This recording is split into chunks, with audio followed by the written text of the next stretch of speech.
Olá para você que acompanha o My News. Nós estamos começando agora mais um Além das Manchetes, direto do REAG Belas Artes, com parceria da REAG Investimentos. E nós temos hoje como convidado o economista Márcio Holland, que é professor da FGV, coordenador do Observatório das Estatais e do programa de graduação Lato Sensu, colunista do broadcast Agência Estado e ex-secretário de Política Econômica. Nós voltamos já, depois da vinheta.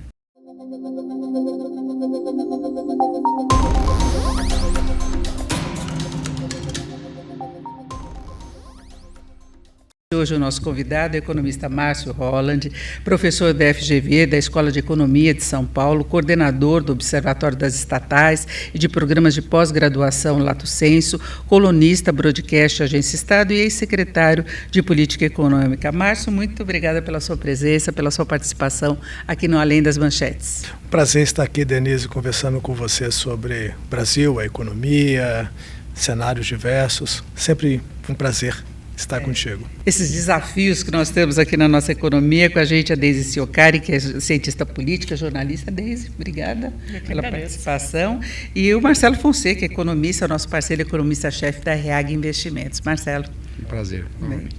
Bom, e vamos só começar com o Márcio. Eu acho que o assunto da semana, um dos assuntos da semana, foi a troca de comando da Petrobras, uma repercussão negativa no mercado, não tanto pelo nome, mas pelo temor de intervencionismo, que é uma coisa que já vem causando uma certa apreensão, até pelo histórico que nós tivemos de investigações envolvendo a Petrobras, Petrolão, mas tem o problema de gestão da empresa, né, de se cobrar, por exemplo, de Prates que investisse mais na área naval, né, na exploração de petróleo, apenas sem tanta preocupação com transição energética e tudo mais. Como é que você vê essa questão da conjuntura da troca? Bom, Denise, eu acho que, em primeiro lugar, a gente tem que lembrar que a Petrobras ela vive um dilema, é uma sociedade mista. Uma sociedade mista, ela tem parte do seu capital distribuído entre acionistas privados, pessoa física, instituições diversas, né, fundos institucionais, e grande parte, 50,3% aproximadamente, do controle da União. Então, o grande problema hoje no Brasil são essas sociedades mistas, porque elas têm que ter o olhar do controlador, né, e, ao mesmo tempo, o olhar do mercado.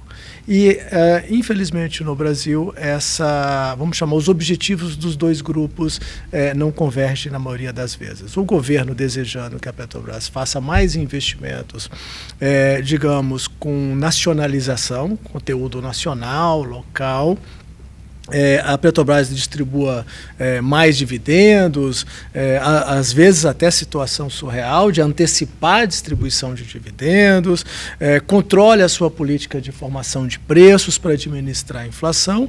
Do outro lado, o mercado desejando uma empresa eficiente, geradora de caixa, com bons indicadores de alavancagem, de endividamento baixo e por aí vai. E, obviamente, esses dois objetivos, na maioria das vezes, infelizmente, no Brasil não convergem. Então, a origem do problema da Petrobras está no fato de ser essa empresa camaleão. E não é uma coisa e é outra. E isso gera um problema. Especialmente, e aí o problema se agrava quando o governo tem um grau de intervencionismo estatal. Tá? Eu sempre lembro que a França tem estatais. Não são poucas, eu não vou citar nome de empresas, mas grandes empresas do setor da aviação, setor automotivo, entre outros, têm participação acionária de 15%, 20% do Estado francês. Nem por isso tem esse tipo ou qualquer tipo de intervenção. Tá? Mas no Brasil nós temos esse viés de intervenção e aí a situação fica muito ruim. A outra questão de dimensão da Petrobras, que a gente está desrespeitando frequentemente, é a chamada Lei das Estatais. Essa lei foi publicada e aprovada em 2016, famosa Lei de Responsabilidade das Estatais, em metáfora até com a Lei de Responsabilidade Fiscal, tá?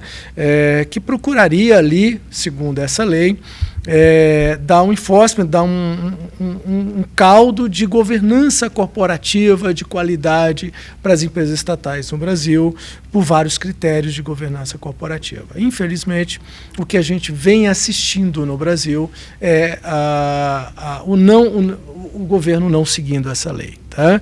E, às vezes, ele não segue a lei em situação muito interessante. A lei é muito clara que diz que o Conselho de Administração tem independência para tomar suas decisões. Nota-se que a União não deixa o Conselho ter essa independência. A lei fala da sustentabilidade financeira da empresa. Será que a empresa está realmente indo para o caminho da sustentabilidade financeira? Entre tantos outros problemas, além das indicações político-partidárias. Tá? Que acontece nas estatais no Brasil e na Petrobras, assim como em todas as outras estatais. E aí não poderia ter essa indicação política, né? Desculpa te interromper. Não, imagina. Então, Márcio, eu até queria pegar essa linha do que tu está falando. Não é só uma questão de um governo, né? A gente está falando agora do governo Lula, mas o Temer tentou intervir, né? Nem vou falar do Bolsonaro e da Dilma, né? Então, são diferentes ideologias que tentam intervir na Petrobras. Existe alguma forma de diminuir isso ou de acalmar essa intervenção? Porque isso é uma questão de todo governo tenta meter a mão lá. Exatamente. Não é um problema feito a um só governo, apesar de um ou outro ser mais voluntarioso, um ou outro ser mais intervencionista, todos são, em algum grau, mais intervencionistas nas estatais, na indicação político-partidária. No pano de fundo disso, Deise, você sabe muito bem, você tem um presidencialismo de coalizão. Você precisa repartir cargos no Brasil. Nada como o Conselho de Administração das estatais, né? Estatais têm, Brasil afora, além das próprias empresas em si, tem as investidas, né? Tem as empresas associadas, coligadas, na sua holding em geral, e ali tem indicações diversas, desde Conselho de Administração, Conselho Fiscal, de alta administração, diretoria, superintendências regionais, são dezenas de milhares de cargos. Né? Então, isso ajuda nesse presidencialismo de coalizão e atrapalha o país. Tá? A solução para isso é a solução mais óbvia. Tá? O que acontece? Qual é o diagnóstico? Essa intervenção é um abuso do poder do controlador, já previsto desde os anos 70 na lei das sociedades anônimas. Não pode ter o abuso do poder do controlador. Está acontecendo o abuso do poder do controlador. Então, o que você tem que fazer? Retirar o estado de controlador. Não estou discutindo, porque essa discussão no Brasil ganha tintas de ideologia absurdas. Eu já propus mudar a retórica disso várias vezes, acho que não estou sendo ouvido, talvez devo estar errado. Tá? A gente parar de falar o termo privatização. Tá? Apenas não precisamos ter a União como controladora de estatais. Ela continuará cumprindo boas práticas de políticas públicas. Tá? No Banco do Brasil, com crédito rural, na Caixa Federal, com crédito imobiliário, na Petrobras, através de diversos programas de transição energética, o que for, de inclusão, né, de energia no setor de energia, Eletrobras, no setor de saneamento e água, não precisa ter o controle, não precisa ter 50, qualquer coisa de percentual. Se você tiver 15%, 20%, 30%, ou seja, você não está abrindo mão de participar, como a França, como a Alemanha. Você só não pode ser o controlador de estatais. Mas aí tem a questão da Vale, por exemplo, que eles tentam interferir agora, tem essa discussão sobre mudança do CEO, que tem a mão do governo, e hoje a Vale é uma empresa privada. Só que o governo quer que ela explore mais, ele não usa a legislação mesmo para fazer com que a empresa produza os resultados esperados, não. Ele quer interferir no comando da empresa. A Vale ele não conseguiu. A Petrobras ele chamou o presidente e falou, quero o seu cargo. Ponto. A Vale não conseguiu. Então a chance de um presidente de ocasião conseguir retirar uma alta administração de um estatal, quando ele não tem um controle societário, acionário, é muito baixa. Já é uma vitória. A segunda, a chance dele intervir na política de investimentos, na política de preços, na política de conteúdo local, que aumenta o preço das coisas em geral no Brasil, tá? É muito baixa. Então, a gente está falando de dissolver esse abuso do poder do controlador. A gente está falando de acabar com ele, porque o Brasil ainda é um país de instituições relativamente fracas, o Brasil ainda é uma economia em desenvolvimento, renda per capita média. Você não muda isso da noite para o dia, nem através de uma lei como essa. Tá? Talvez por ser professor, eu acredito que você muda isso com educação de qualidade. Tá? Somente aí que você vai melhorar as instituições, entre outros. Tá? Isso é outra agenda. A gente está, né, cumprindo a agenda aos pedaços. Tá? No caso das estatais, é hora da gente rediscutir, mudar a retórica perante a sociedade, rediscutir o controle estatal da União. O Brasil é um país que tem hoje mais estatais que os ex-países socialistas do leste europeu. Tá? O Brasil é um país que se resolve, ou acha que resolve seus problemas através de criação de estatais. O governo anterior disse que ia acabar com as estatais, privatizando todas, acumulando 800 bilhões a 1 trilhão de reais e pagando a dívida. No final do governo, criou-se uma a mais. Tá? Nós temos esse hábito no Brasil de achar que a gente resolve. Aí, Marcelo, eu vou usar um termo de economista, a gente resolve as chamadas falhas de mercado colocando uma estatal. A gente pode resolver as falhas de mercado com regulação, com bônus, com cashback para famílias pobres. Muitas vezes até com mais mercado. Com muito mais mercado, com muito mais eficiência, com muito menos gastos, tá, de energia, menos ruído ao país. Isso não ajuda o país. A troca de um presidente estatal de forma tão recorrente como está acontecendo com a Petrobras não está ajudando o Brasil. O ambiente internacional não é nada amigável hoje em dia. Você vê um problema na política de juros americana, que deve dar uma pausa, tudo indica, até o final do ano. Eu não sei qual que é o call do Marcelo, mas não há motivos até agora para o FED alterar a taxa de juros, o que tensiona muito os juros no Brasil. Né? Provavelmente também o Banco Central do Brasil, o Copom, deve pensar bastante em uma pausa, tá? nesse período, deterioração fiscal, dificuldade do Brasil voltar a crescer, e a gente está discutindo o presidente de uma estatal, infelizmente. E uma empresa do porte da Petrobras, né? Da impressão sempre de uso político, porque tem influência na inflação, então você controla preços. Ela tem influência em relação à política desenvolvimentista, que se acha que deve seguir por determinado rumo, aí a Petrobras é um alvo de novo. Então vamos investir na indústria naval, mesmo com a empresa dando excelentes resultados. Então sempre tem essa questão da intervenção. E aí eu entro num outro ponto de intervencionismo do governo, que foi também destaque nessa semana, que é Copom. Tem a ata do Copom, vamos ter mudança na direção do Banco Central. Eles tentaram mostrar que não houve uma divisão política, apenas os novos diretores preocupados com o que o mercado ia pensar deles não cumprirem o que eles sinalizaram. Te convenceu essa ata? Olha, eu prefiro acreditar que sim. A ata foi muito bem construída nesse sentido, mostrou que vamos chamar essa diferença, né, entre os dois grupos de diretores do comitê lá de política monetária tinha alguma explicação, tinha alguma justificativa, mostrou que todos estariam talvez até também no caminho de manter a política monetária no campo, vamos chamar, contracionista, está bem escrito isso lá, ou seja, fizeram até eu diria indiretamente um forward guidance. Tá? Digamos que todos os diretores concordaram igualmente em manter a política monetária no campo contracionista. Todos indicaram uma deterioração na margem da inflação, deterioração fiscal no Brasil, um quadro internacional também um pouco mais agravado. Todos tiveram uma leitura muito parecida. A diferença foi ali no guidance, né? Nessa leitura que se poderia fazer sobre uma alteração entre meio ou 0,25, se havia uma expectativa de meio. Tá? O que fazer então com isso? Tá?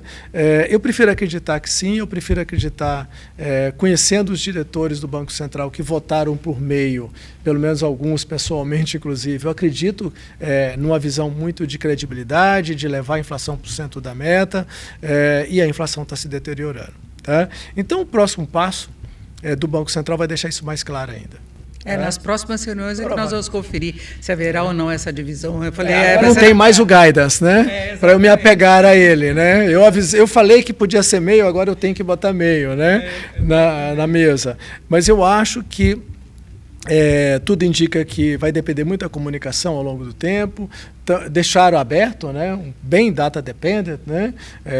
Não sei o que vai acontecer nas próximas semanas, até a próxima reunião, mas a minha intuição é que até dado esse contexto, para não ter ruídos lá naquela área da política econômica brasileira, que é o Banco Central, deveria logo falar uma pausa e não temos data de voltar. Eu gostaria de adicionar um comentário em relação a essa polêmica em torno da reunião do Copom, que foi a discussão entre membros do comitê e em relação aos comentários do presidente Roberto Campos no evento do FMI em Washington, quando ele externalizou a preocupação do comitê com a deterioração do cenário de inflação e, de uma certa forma, foi uma indicação clara de que o forward guidance, né, a sinalização a respeito das decisões futuras, ele já não valia mais, né? Então, esse comentário do Roberto foi criticado por alguns outros membros como sendo um comentário fora dos veículos, digamos assim, oficiais, instrumentos oficiais de comunicação. E eu entendo que esse comentário é um pouco equivocado, porque se você olha os bancos centrais, onde a independência e a autonomia ela é uma prática mais estabelecida, já de longa data, você tem justamente a utilização de comunicações individuais fora das atas, as declarações, elas são mais consensuais. Você tem nesses pronunciamentos a oportunidade de conhecer o que pensa de fato um colegiado. A ideia de um colegiado é que ele seja de fato não um consenso obrigatório, mas que ele seja a expressão de divergências dos Estados Unidos, principalmente o Banco Central Europeu, que é feito com mais autonomia ainda entre os seus membros. Então, é justamente através da divergência e da transparência que você confere legitimidade e você passa a entender o processo que o Banco Central utiliza para fazer a política monetária, né? O consenso ele não é obrigatório e você não pode restringir, no meu entendimento, a comunicação a simplesmente aqueles instrumentos escritos. A comunicação verbal, e eu digo isso não é para ajudar o mercado a entender de maneira mais clara, simplesmente porque o mercado quer saber como vai ser a taxa de juros, porque obviamente opera, isso não é por aí. Eu acho que a eficiência da política monetária ela é maior quando os agentes econômicos, aí não é só o mercado financeiro, os agentes econômicos entendem como o Banco Central vai trabalhando. Ou seja, eficiência em que sentido? No sentido de ele atingir o objetivo dele, que é entregar a inflação da meta, com menos custo, com menos sacrifício no lado, por exemplo, da atividade econômica. Agora, não tem esse consenso, né? Porque o mercado já trabalhava com 0,25, já antecipava isso, mas depois da decisão do Copom, eu recebi inúmeros comunicados de entidades empresariais criticando duramente, tanto do lado dos trabalhadores como dos empresários, criticando que não é o momento, porque a economia tem que crescer, tem que manter emprego. Então, não tem essa visão ainda do controle. Os juros, eles são vistos assim, a taxa de juros como uma grande vilã da economia brasileira, né? Exatamente. A taxa de juros real no Brasil ela tem sido persistentemente alta, né? Eu não sei exatamente como é que está a fotografia neste momento, mas a gente deve estar entre emergentes, arrumados, países avançados, hoje 6,5, né? Deve estar por volta de 6,5, a taxa real de juros de curto prazo deve estar entre as maiores. Está rivalizando com o México. Rivalizando. Eu passei um bom tempo estudando isso, porque a taxa real de juros no Brasil é tão alta, persistentemente alta, e eu cheguei a desistir de parar de estudar isso, porque produzi aí uma meia dúzia de artigos e cansei, né? Acadêmicos. Eu sei te falar que desde o Collor, na verdade, o Brasil tem a maior taxa real de juros de curto prazo do mundo, se não uma das maiores. Eu diria que nesses últimos 30 anos, tá, aproximadamente, o Brasil, 90% dos meses, ficou entre a maior do mundo. Então, nós temos um problema de juro real muito alto. Tá? E isso, né, Marcelo, gera uma série de desequilíbrios nos mercados de capitais, mercado de crédito, a gente não consegue alongar títulos no Brasil, a gente não consegue ter crédito de longo prazo, financiamento de longo prazo, mas a culpa não é do Banco Central. Tá? Não é o termômetro, você está culpando... Você está culpando o mensageiro. Né? Você está culpando o mensageiro. A culpa não está no Banco Central, a culpa está na política fiscal brasileira. Tá? E a política fiscal brasileira, ela tem muitos desequilíbrios ao longo da nossa história. Tá? Mesmo quando a gente gerava superávites comerciais muito bons, a gente gerava superávites ou porque os preços de commodities estavam subindo muito, o ciclo econômico era muito favorável, a arrecadação crescia muito, não necessariamente era um esforço de redução de gastos. Os gastos cresciam 6% em termos reais ao ano, todos os anos. Até a vigência do teto de gastos. Até o teto de gastos. Então não era necessariamente porque o governo estava fazendo uma política de contenção de gastos para melhorar a peça orçamentária, flexibilizar. Não era. E não é coincidência que justamente o Brasil conseguiu atingir o menor nível de taxa real de juros de uma maneira sustentável do ponto de vista da estabilidade da inflação após a introdução do teto de gastos. Mas e de qualquer forma, exatamente, mas de qualquer forma a dívida cai independentemente de como é composto o superávit primário, né? Dinheiro no caixa do Tesouro reduz a dívida. Tá? Mas aí você tem, mesmo quando você tinha superávites altos mais recentemente, você tinha com receitas que a gente chama extraordinárias, não recorrentes. Tá? O último ano do governo Bolsonaro, nós chegamos a ter mais de 150 bilhões de reais de receitas não recorrentes, que sustentou ali uma situação de equilíbrio fiscal, falso. Você cria um retrato, né? Porque entre receitas de concessões e de dividendos. Tá? É óbvio que isso não vai aparecer no ano seguinte. No ano seguinte apareceram as bondades da corrida eleitoral de 2022, em 2023. E é claro que aí volta todo o problema fiscal novamente, tá? Todo o problema fiscal novamente no Brasil. E o arcabouço ele reforça essa tendência, porque os gastos estariam muito vinculados à necessidade de aumento contínuo da arrecadação. E a gente viu todo o esforço do Haddad para tentar conseguir. A arrecadação subiu muito, nem por isso deu essa folga, né? Exatamente. A receita tributária este ano está crescendo em termos reais em torno de 10%. Né? É um crescimento muito bom, comparado ao ano anterior, janeiro a março, tá? Comparado ao ano anterior, é um crescimento muito bom. Mesmo assim, a conta não fecha, porque as despesas continuam crescendo. Tá? Continuam crescendo. E o nosso problema, Marcelo tem toda a razão, é que a gente não tem um budget constraint. A gente não tem uma restrição orçamentária. A regra do teto de gastos trouxe essa restrição orçamentária, só que ela também, eu diria, não foi respeitada. Pouco tempo depois, nós tivemos 5 emendas constitucionais para alterar a regra de teto de gastos. Inclusive, emenda constitucional para alterar a regra de correção dos preços do ano. Tá? O IPCA não era até junho, esqueci alguma coisa assim, mas até dezembro, para caber mais espaço para o gasto no ano seguinte. E aí abriu aí o outro espaço para mais gastos, que são as emendas parlamentares, porque tinha um custo você aprovar a PEC, teve orçamento secreto, agora tem essa pressão toda por emendas, que é para dar uma ajeitada no orçamento. Né? Exatamente. Isso tudo para dizer que mesmo quando tínhamos a regra de teto de gastos, tá? O Brasil não conseguia fazer seu dever de casa. Então, infelizmente, nós temos um problema estrutural do lado fiscal.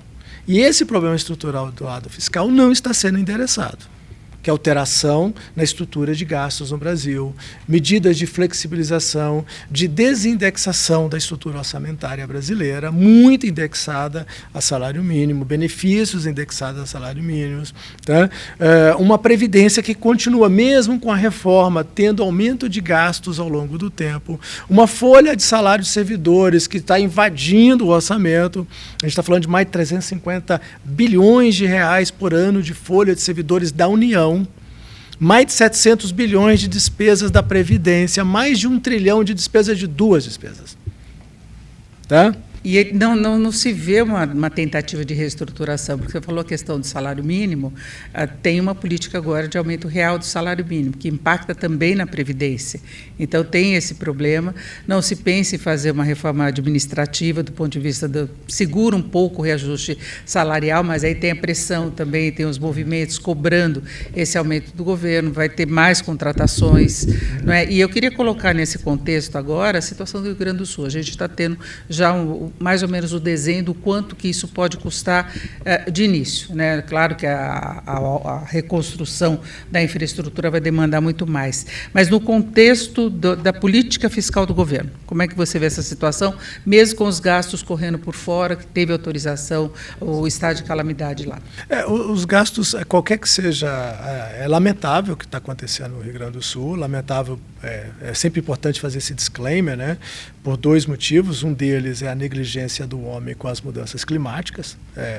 Lamentavelmente, o país não está se preparando para isso. Não é assunto prioritário, os governos falam, as autoridades falam, as lideranças falam, mas não temos hoje um programa claro para mitigar com as mudanças climáticas vindo de várias ordens, né? Então, esse é um ponto importante. Lamentável o que está acontecendo com o Estado no conjunto. Agora, da perspectiva fiscal, né, Marcelo, o dinheiro não nasce em árvore. Tá?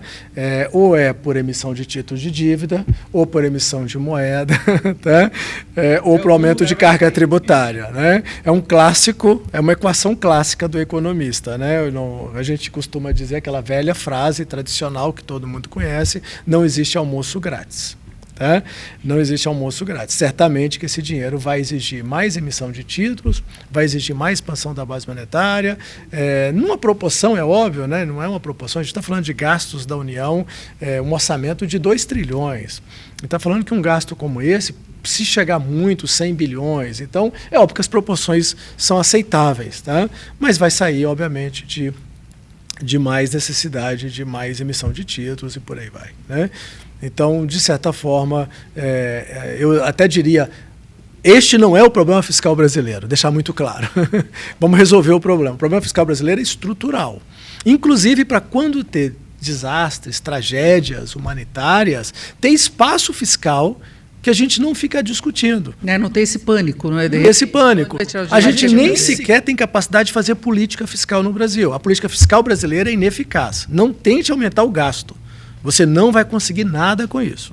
Tá? Não tente aumentar salário de servidores em termos reais, não tente aumentar benefício em termos reais, não tente aumentar o salário mínimo em termos reais, não tente aumentar diversos outros gastos com investimento público, você não vai conseguir. No Rio Grande do Sul está uma polêmica muito forte, principalmente essa semana, porque os gaúchos estão indignados porque o Congresso não consegue fazer o governo perdoar a dívida do Estado com a União. O que acontece economicamente que não se pode perdoar essa dívida? Aí eu estou te fazendo uma pergunta bem de cientista político aqui, de gaúcha, mas isso está causando até uma revolta de gaúchos com os próprios parlamentares que eles votaram, né? Porque chegaram a um consenso que não é possível perdoar essa dívida do Estado do Rio Grande do Sul, né? Eu sei que tem um movimento de cadeia com os outros estados, mas eu gostaria que tu explicasse. A primeira atitude foi tomada, né? Foi parar de ter correção de juros e adiar por 3 anos, não é isso? Eu acho que já é uma medida inicial, acho que a gente tem que ir com cautela. Tá? Nós tivemos um experimento muito interessante na pandemia, que vale a pena o Brasil levar em conta sempre. As medidas que vieram atrasadas, muitas mal desenhadas, todo o negacionismo que nós tivemos, não vamos esquecer isso, tá? Mas as medidas econômicas que vieram foram pontuais para a pandemia e foram retiradas pós-pandemia. Então, isso aliviou a vida do brasileiro, a grande parte das medidas.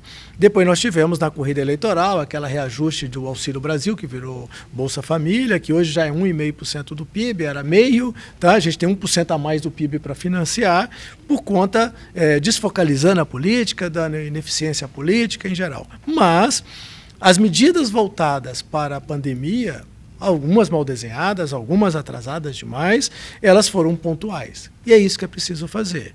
Uma tragédia como essa, da perspectiva do momento atual, ela é pontual aguda, ela acontece no intervalo de tempo. Em 3 anos se espera que o Estado se recomponha. Até em menos tempo que isso. Até em menos tempo que isso. Mas tem um ciclo todo de produção, agrícola, né, que a gente precisa acompanhar. Recuperação de estoque de bens de capital que foram destruídos. Tem um tempo. Tem um ciclo. Mas em algum momento a economia vai voltar. Vai voltar. Não faz sentido você eliminar um compromisso para sempre. Para sempre, exatamente. Da perspectiva econômica, nem é um bom sinalizador. Porque o que a gente pode fazer depois é, em não dando certo esses 3 anos, posterga para mais 3 anos, tá? Ou vai reduzindo, vai tendo uma taxa de desconto, lá um plano BRAD da vida, né, de dívida externa, que a gente teve no início dos anos 90, você vai dando algum desconto de face, vai fazendo um phasing out, conforme a tragédia se multiplique no tempo. Não é o que nós esperamos agora. Então, eu acho que até agora, devagar com andor, tá?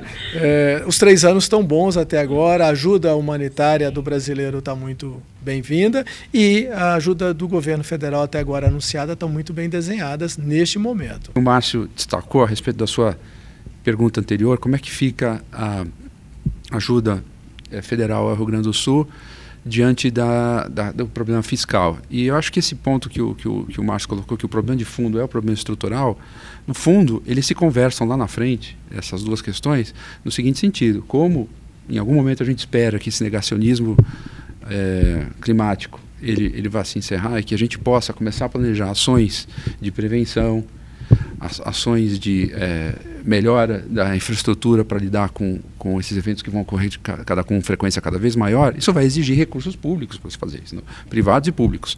E para se fazer esses recursos públicos chegarem de fato ao cidadão, que é o pagador de imposto, a gente precisa abrir espaço orçamentário. E para abrir espaço orçamentário, para fazer isso, tem que fazer reforma. E a gente estava falando dos problemas do governo federal, que são mais visíveis, mas a gente teve aqui, em episódios passados, um especialista em finanças públicas, o Raul Veloso, falando da necessidade urgente de se fazer a reforma da Previdência nos estados e municípios, para lidar com esses desafios que são crescentes. Então a gente vai resolver esse problema de infraestrutura climático trabalhando também em cima das reformas econômicas.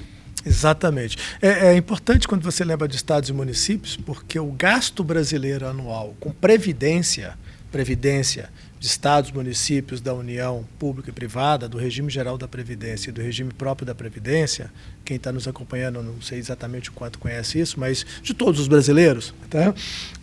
14% do PIB aproximadamente. E o gasto de investimentos não chega a 2% do PIB. Tem algo de errado. Essa proporção está equivocada. Não faz sentido um país, eu diria, subdesenvolvido. Um país relativamente jovem, né? Um país jovem, relativamente jovem, perfeitamente, um perfil etário ainda jovem, envelhecendo. Ou seja, esse problema vai se agravar ainda mais? Vai se agravar muito mais. Um país que tem uma deficiência de infraestrutura extraordinária, em todos os níveis de infraestrutura, de conectividade, a problemas de rodovia, ferrovia, transporte de cabotagem. A gente não cuida dos rios, não trata os rios como estradas no Brasil, transporte diversos de hidrovias, né, nesse caso, entre tantos outros, aéreo, que é fundamental. Um país dessa dimensão precisa de transporte aéreo de qualidade. Posso até falar mais sobre isso. A gente está com a ameaça até de ter mais concentração do mercado aéreo brasileiro, que poderia ser um grave problema nesse sentido. E a gente ter só 2% de investimento em infraestrutura, a metade do necessário para cobrir a depreciação, segundo contas do Cláudio Fristac, que é um especialista nisso, que acha que deveria estar em torno de 4% do PIB pelas suas contas. Então, está desproporcional. A gente gasta com benefício 14% só da Previdência, tem os outros benefícios, tem o benefício da LOAS, tem o benefício da Bolsa Família, auxílio-desemprego, auxílio-defeso, bônus salarial. Eu vou listar aqui uma tonelada deles, tá? E aí a gente vai adicionar mais 3, 4% do PIB, vai chegar, sei lá, né, de gastos do Estado com transferência de renda às famílias, e não estamos gastando com investimento, que é o verdadeiro gerador de emprego, da melhoria da competitividade, da qualidade dos investimentos, da segurança para fazer transporte no Brasil. E esses programas têm aumentado e me chama a atenção a falta de fiscalização. Eu tinha uma coisa que eu achava muito folclórica em relação a isso, mas eu tentei contratar algumas pessoas assim para trabalhar, ninguém queria registro porque recebe Bolsa Família. Eu achava que era uma coisa folclórica, gente, porque você vê no campo essa reclamação. Outro dia eu estava fazendo uma palestra e uma pessoa de Goiás falou isso. Ele falou: as pessoas preferem Bolsa Família até quando tem filho, que vai crescendo um pouco a renda, e não quer trabalhar. É um negócio curioso. Eu achava tão inadmissível isso, porque o valor não é tão excepcional. para as pessoas optarem por receber R$600, mais 150 por filho e mais o outro programa do Vale Gás. Agora a pessoa, de repente, se contenta com isso. Sabe onde a gente pode olhar isso? Nos dados do IBGE, a respeito da chamada taxa de participação da mão de obra. O que é a taxa de participação? Só para esclarecer quem está nos ouvindo. É aquela proporção das pessoas que fazem parte da força de trabalho que estão dispostas a trabalhar procurando emprego.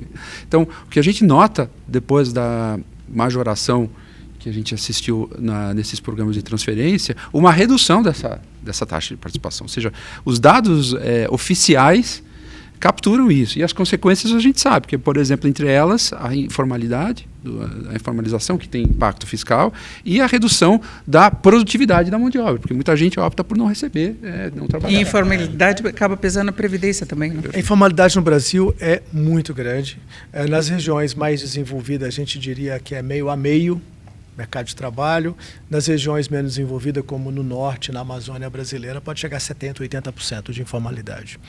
Tá? E isso, obviamente, eu estou falando de região que o acesso a esgoto sanitário é 15%, 20%. A moradia é precária, tá? Não tem transporte. É uma segurança ou seja, precisa de infraestrutura, né? Precisa de infraestrutura adequada ao território brasileiro. Isso é importante dizer, porque cada região tem uma característica diferente. Eu não vou falar em rodovias pela Amazônia, não faz sentido. Tá? Eu vou falar de hidrovias pela Amazônia, eu preciso de dragagem de rios, de balizamento de rios. É assim que a população circula por lá. Tá? Eu vou falar de transporte ferroviário, quando eu quiser unir o centro-oeste brasileiro com os portos. Eu vou falar de transporte aéreo, que é extremamente importante num país de dimensão continental como o Brasil, com essa diversidade cultural que tem, portanto, tem que ter ofertas variadas, diferenciadas, diversificadas. Tá? Não pode ter um monopólio, digamos assim, e por aí vai, ou duopólio. E eu vou falar de transporte de vários outros meios de transporte no Brasil. Nós precisamos investir muito nisso no Brasil. Tá? Nós precisamos investir. Agora, um detalhe interessante que você falou do Bolsa Família que eu não queria perder. A gente está tentando resolver o problema da imensa desigualdade, do abismo social que o Brasil tem. Imenso abismo social crescente que o Brasil tem. Hoje, quase 70 milhões de brasileiros, neste momento, neste dia, não têm segurança alimentar. Tá? No celeiro da alimentação do mundo. Tá? Nós estamos tentando resolver com transferência de renda. Nós não estamos discutindo política educacional de alta qualidade para essa população. Tá? De alta qualidade.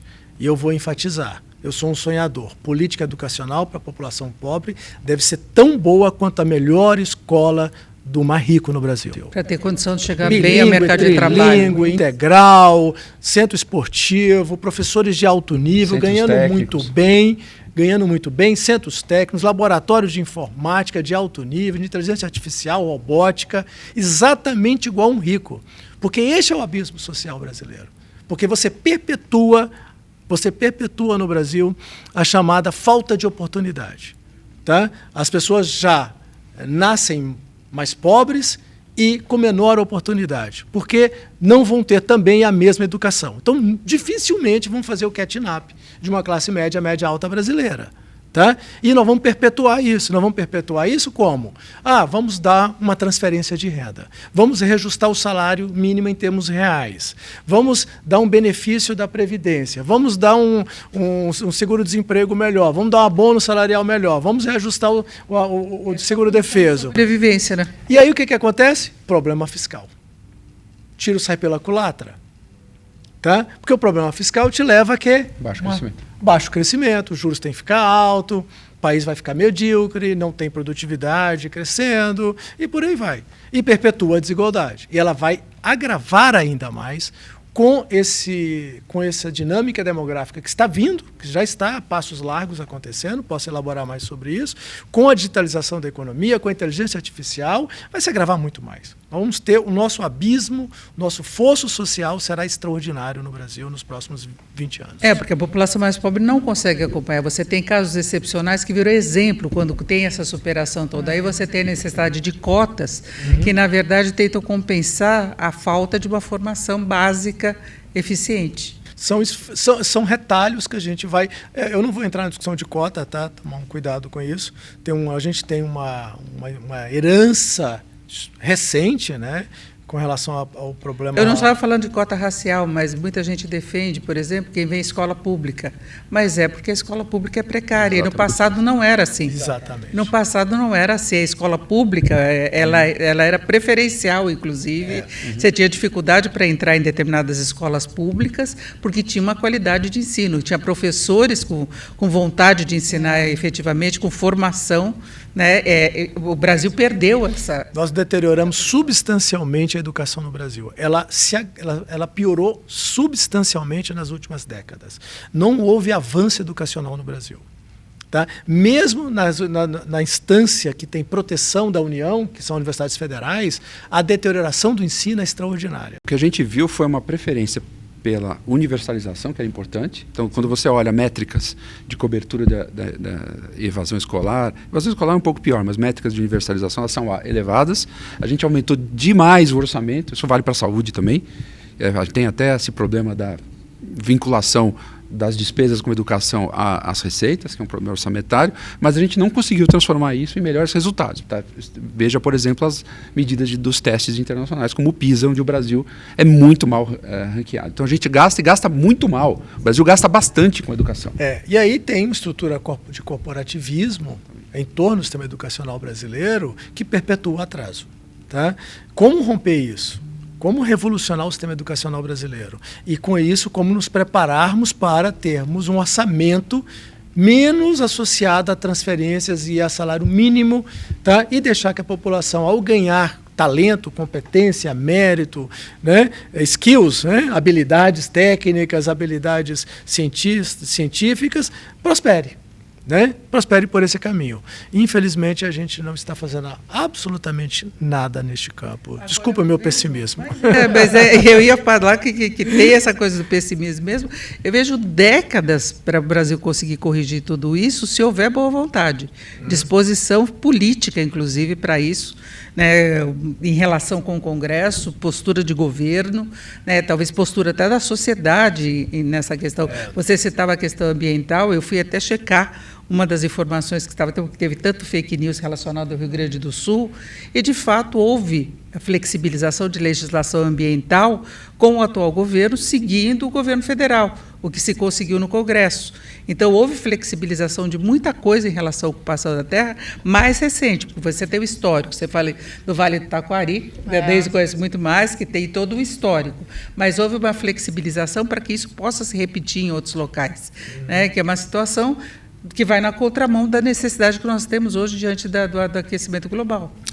E está tudo que a gente está falando, ao contrário do que alguns possam estar imaginando, está tudo muito conectado, né?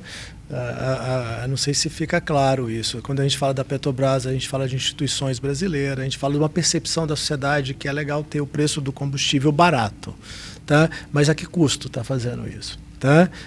Através de uma política artificial de preços de combustíveis, não para em pé. A companhia quebra, né? A galinha dos ovos morre.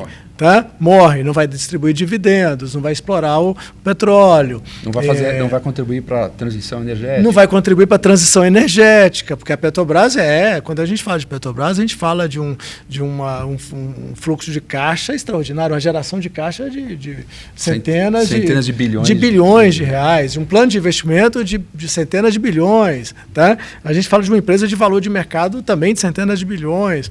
É uma empresa gigante e ela tem uma capacidade extraordinária de nos ajudar nessa transição energética, contraditoriamente ao que possa parecer uma empresa produtora de combustíveis fósseis. Era o que Prats defendia. Ele queria investimento maior, né, nessa coisa da transição, embora investisse também na produção do petróleo e gás. Exatamente. Mas de qualquer forma está tudo muito vinculado com essa questão da qualidade do sistema educacional, com as instituições não serem tão boas, da gente ter estatais no Brasil e achar que isso é normal, ter tantas estatais, ter o abuso do poder do controlador. Vamos traduzir o presidente que muda, o presidente da República que muda o presidente de um estatal a hora que quer. né? Eu diria do Banco do Brasil a mesma coisa. A gente está hoje de olho na Petrobras, mas o Banco do Brasil até pouco tempo, a Caixa Federal vive sobre essa ameaça o tempo todo, porque a base do partido político, o partido o presidencialismo de coalizão, a qualquer hora pode se alterar, o presidente pode fazer uma reforma ministerial e política, a depender das eleições do ano. Até a área da saúde é alvo disso, né? A área da saúde é alvo disso, alvo de distribuição de cargos em geral e não da política de saúde no Brasil. Então, essas questões estão muito vinculadas. Isso vai para o orçamento, isso vai para a inflação, isso vai para juros. Tá? Que são inflação, juros, são preços sinalizadores. Né? São sinalizadores da economia. Se a economia está indo bem ou mal, a economia está integrada com a política. Se isso está indo bem ou mal com a sociedade, os preços estão mudando. Agora, a gente vê que o populismo não dá muito certo no Brasil, não é? Do ponto de vista de apelo, de apoio mesmo político. Né? A gente tem esse discurso populista que cola na população. Vamos criticar os juros, vamos criticar o preço do combustível, vamos dar programas sociais, e isso conta pontinhos lá. Eu acho, Denise e Deise, eu acho até, não sei se o Marcelo concorda comigo, eu acho até porque está faltando uma boa retórica, no bom sentido da palavra, do oposto disso. Exatamente. Tá? Cola como chiclete, igual aquela música de chiclete, né? Cola que é uma beleza quando você fala de textos populistas para a sociedade. Quando você usa linguagem populista para a sociedade. Então, a melhor contra-ataque a isso é uma mudança de retórica. Eu acho que não dá para falar mais privatizações estatais. Alguém falou, não, por que não? Tem que falar, é privatização. Eu falei, não é privatização, é uma alteração na participação do Estado nas empresas estatais, mantidas as políticas públicas, para dar eficiência, qualidade às políticas públicas. Eu vou desafiar aqui vocês. A gente precisa ter um Banco do Brasil, fugindo da Petrobras um pouco, tirando ela, deixando ela descansar um pouquinho aqui agora. A gente precisa ter um Banco do Brasil, que é um banco praticamente comercial. Vamos ser sinceros, nós falamos ao mesmo tempo, inclusive, não combinamos. Prova é de que o diagnóstico é esse, como qualquer banco privado, tá? Por conta da política de crédito rural, não precisa. Tem outros desenhos de política de crédito rural. Ou um banco para fazer crédito imobiliário? Você não precisa de ter... a gente chegou a sugerir, quando estava no governo, a constituição de uma espécie de uma holding da Caixa, que você teria a Caixa Social e a Caixa qualquer outra coisa, que seria... Né? E lá em cima ter um pedaço do Estado para cuidar disso. Né? Estou dando um exemplo. Você tem desenhos de estrutura societária, tá, que mantém a participação do Estado e a boa política pública. Assim como no caso do crédito rural. Ninguém está falando, vende a Caixa Federal, vai acabar o crédito imobiliário no Brasil, como é que as pessoas vão passar a adquirir, as famílias vão passar a adquirir. Ideia, né? Não é isso, não. Ao contrário, você vai adquirir a casa, inclusive, em condições até melhores. Tá? Até melhores. As condições financeiras serão melhores, talvez, a forma como você vai adquirir, a burocracia dos papéis serão melhores, tá? A associação a outros mercados de títulos associados. Se você reequaciona a questão fiscal, você passa a ter liquidez a taxas acessíveis para financiamento de longo prazo. Esse financiamento de longo prazo, via mercado, poderia, obviamente, dar acesso a crédito imobiliário para as pessoas que hoje não conseguem ter acesso porque você não tem taxas competitivas de longo prazo.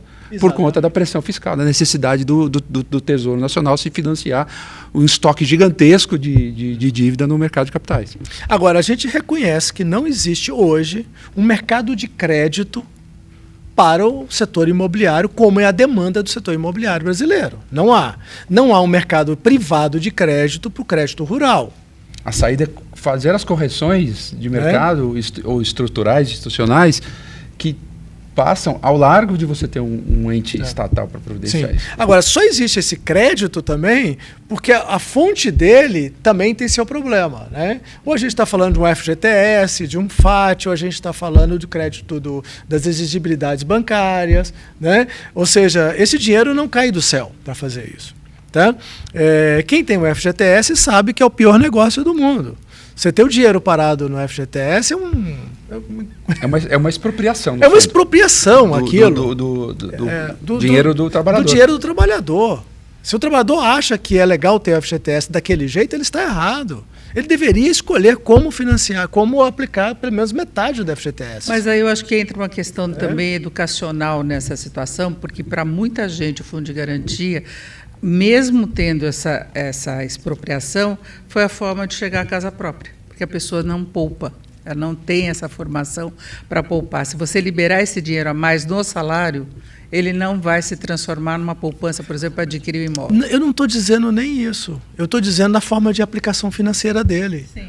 Não precisa ficar daquele jeito que está lá, dando aquele rendimento próximo de zero.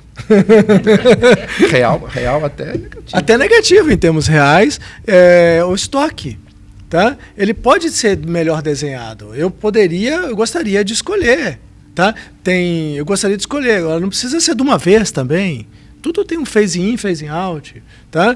Não precisa ser de uma vez. Lembrando que nós estamos passando por uma outra questão do negacionismo brasileiro. Nós estamos passando por uma transição demográfica também acelerada.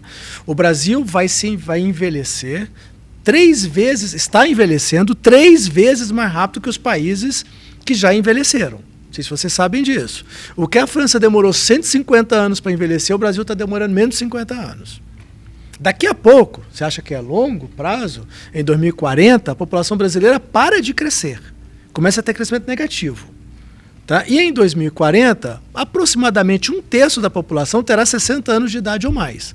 Agora é 10%. Tá? 1/3 da população. Então você vai ter uma mudança de modo de vida, porque você tem uma outra população vindo rapidamente. Rapidamente. Essa população que está vindo rapidamente já não necessariamente quer a compra da casa própria, já tem a casa própria. 1/3 da população terá a casa própria. Mas vai demandar serviço de saúde, por exemplo. Serviço de saúde. Então a gente tem que começar a repensar a estrutura, a microestrutura brasileira. Um outro caso curioso é o percentual da população em idade universitária. Vai despencar, está despencando no Brasil, de 18 a 23 anos está despencando. Se você continuar investindo em universidades públicas, você vai ter cada vez mais, e já tem, tá, ociosidade. Já tem cursos de graduação em universidades públicas no Brasil que não fecha a turma. Não tem demanda. Você vai em universidades, em campi universitário, para falar o plural de campus, deu um trabalhinho aqui. Você vai por aí, pelo Brasil afora, nas universidades, você vê salas e salas vazias durante o dia. O curso é só à noite aqui. Tá? Já tem ociosidade, vai aumentar substancialmente. A gente vai precisar continuar gastando a mesma quantidade de dinheiro, em termos reais, dividido pelo PIB, não é? Em ensino superior no Brasil. Ao mesmo tempo que faltam, por exemplo, médicos, engenheiros, cientistas de dados, e por programadores. São básicas. Então, assim, a gente está esquecendo isso. A gente está simplesmente negligenciando isso. E a gente não está se preparando para isso. Uma população que 1/3 é acima de 60 anos tem outra função de preferência, deixa eu usar o termo do economista, do que uma população jovem. O Brasil vai se tornar um país envelhecido, pobre e sem educação. Que cenário legal. E a gente continua discutindo o que vai acontecer com a meta fiscal no final do ano e a Petrobras, qual vai ser a política de curto prazo, é isso? Porque a gente continua apegado no curtíssimo prazo no Brasil. A gente vive do curtíssimo prazo. A preocupação hoje do Marcelo, justa, porque a estrutura a termo de juros está mudando, ele tem que mudar a orientação de tesouraria lá. O problema hoje é se vai conseguir fazer um superávit, um déficit primário de -1 ou 0,6. Qual o seu call? Esse ano? 0,8. 0,8. Eu vi que eu fiquei ali na média para ele, para facilitar, né? Está por aí, mais pessimista vai 1%. Primário, tá? Hoje nós estamos com déficit primário acumulado de 247 bi nos últimos 12 meses. E 2,2% do PIB. Hoje, nessa gravação hoje, nessa data de hoje, o senhor deveria falar a data. No momento que você estiver vendo. Não vai mudar tanto. 2,2% do PIB negativo. Isso é o primário. Primário. Você coloca o custo de financiamento da dívida, vai para quase 2 dígitos. Sim. Aí imagina, sair de menos 2,2 para 0,8 do Marcelo. Não vai ser brincadeira. A gente está dizendo que vai ter muita receita, arrecadação, sei lá o que mais. Transitórias. Ou seja, fica o desafio para 25, 26. Exatamente. Aí depois nós vamos discutir em agosto, já no final de maio, né, tem o bimestral do Tesouro, né? O balanço bimestral já vai vir ruídos aí, tá? Mantém a meta, não mantém a meta. Depois da arrecadação do último balanço, eles vão segurando e empurrando. Aí vai vir o orçamento de agosto. O orçamento de agosto, de novo, vai mostrar a dificuldade de obter um primário igual a zero. A gente não está falando de déficit zero. A gente está falando de déficit primário zero, porque o nominal vai continuar negativo. Aliás, essa comunicação está meio confusa no Brasil. Tá? Vamos tentar botar os pingos nos is. Então, ano que vem, de novo, vai ter o déficit primário zero, ou não vai ter. Essa é a disputa, essa é a briga do Brasil. Discussão de curto prazo, né? E soluções de curto prazo. E soluções de curto prazo. E o Banco Central pausando a taxa de juros, deixa eu ver o que vai acontecer com esse negócio todo aí. Tá? Pode ser que até piora o cenário brasileiro, conforme o juro americano, a inflação americana, né, Marcelo, que veio melhor do que a expectativa, mas eu diria que está rodando em torno de 4%, né? O 0,31... E 0,31, você analisa, dá perto de 4. Dá perto de 4, está bem acima da meta de inflação deles lá, que é em torno de 2. Então, quem garante que o Fed vai flexibilizar a política monetária mesmo no ano que vem? Né? Num ambiente que pode ter deterioração fiscal adicional. Então, o Banco Central pode até iniciar um ciclo de aperto monetário. Tá? Esse cenário não está dispensado para o ano que vem. Nós discutimos isso aqui no programa anterior. Eu acho que tem uma chance bastante razoável de precisar subir juros. Aí vai ser o desafio da nova gestão do Banco Central também. Hoje eu daria 25% de chance de ter aperto monetário o ano que vem. Mas eu vou ser sincero, eu vou ser muito flexível no 25% logo. 25, qual é a banda aí? Mais ou menos neutro o ano que vem ou 25% de aperto, entendeu? Flexibilização vai ser difícil. Agora a gente vê a falta de um programa estrutural de crescimento de longo prazo no Brasil, com falhas nas várias frentes, né? Você citou educacional, infraestrutura, saúde, se preparar para a mudança demográfica, a alteração da formação do orçamento no Brasil, as dependências de governo, todas essas ações populistas que não corrigem os problemas de base. Então, falta isso no Brasil. O Brasil vive do dia a dia, né? Sabe que temos notícias boas? Nós temos um dos mais extraordinários ativos ambientais florestais do planeta. Somos uma das maiores bacias de água doce do planeta. Isso é um valor inacreditável. Nós nem sabemos quanto vale uma floresta em pé. Tá? E nós temos as florestas mais extraordinárias do mundo. Tá? A sociobiodiversidade, ou seja, a quantidade de fauna, flora, micro-organismos e por aí vai, nesses biomas brasileiros, do Cerrado, dos Pampas, da Amazônia, da Caatinga, é extraordinário. Mas não sabemos lidar com isso ainda. Extraordinário. O Brasil tem tudo para ser uma grande liderança mundial daqui a 100 anos. Tá? Assim como os Estados Unidos são ou foram, por conta da questão bélica, monetária bélica, os Estados Unidos se torna uma potência monetária bélica no Bretton Woods, tá? Uma econômica, é óbvio. O Japão tentou nos anos 80 e caiu fora, a China está brigando para ser, tá? Mas eu acho que daqui a um tempo a liderança vai ser a liderança pela questão climática, ambiental. Tá? Nós temos tudo para ser isso, ter o maior ativo ambiental do mundo. O Brasil tem que começar a discutir isso. A gente mal sabe fazer o pagamento de serviços ambientais. A gente não sabe hoje como estruturar um mercado de carbono. Tá? Não sei se você sabe, o mercado de carbono só dá crédito por fluxo, não por estoque. Ou seja, se eu tenho uma mata pronta, não dá crédito de carbono. Tá? Então talvez a saída seja derruba, depois você replanta e você ganha o crédito. Só pode ser isso. A gente não resolveu uma série de problemas. Não lidar com os potenciais que nós temos. A gente tem o problema da irregularidade fundiária no Brasil ainda, o problema de reservas indígenas. A gente tem problemas. Código florestal aí que. Código florestal. Mas a gente tem talvez o maior, mais extraordinário ativo ambiental, florestal, da sociobiodiversidade do planeta. Tá? O Brasil está pronto para ser a liderança de transição energética do mundo, que o mundo vai precisar nos próximos 50 anos. Tá? Qual é o programa para isso? O que estamos fazendo? Mas eu acredito que a gente vai descobrir esse negócio ainda. É isso, nós chegamos ao final da Além das Manchetes, pelo menos com uma mensagem positiva, né? Ufa, que bom que eu achei essa no final da cartola. Temos o potencial para explorar o que boa parte do mundo não tem mais. Não tem. Não sabe, vou dar um exemplo. No caso da transição energética de países desenvolvidos, é muito mais difícil que no Brasil, porque exige uma mudança da matriz de produção, da matriz energética e de transportes. O Brasil é muito mais um problema de mitigar desmatamento e queimadas irregulares. Tá? E é uma questão de manejo do uso do solo na agricultura, pecuária, é bem menor o problema. É muito mais para a gente ter ativos do que passivos, e eles passivos. Tá?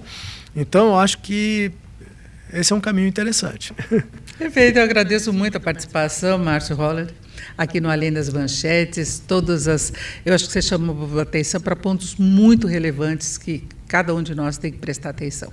É isso. Muito obrigado a todos vocês aí. Prazer.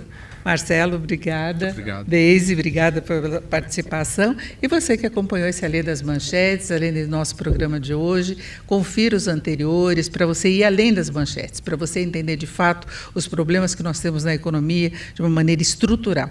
Hoje nós discutimos muita coisa que vai exatamente além das manchetes. Até a próxima.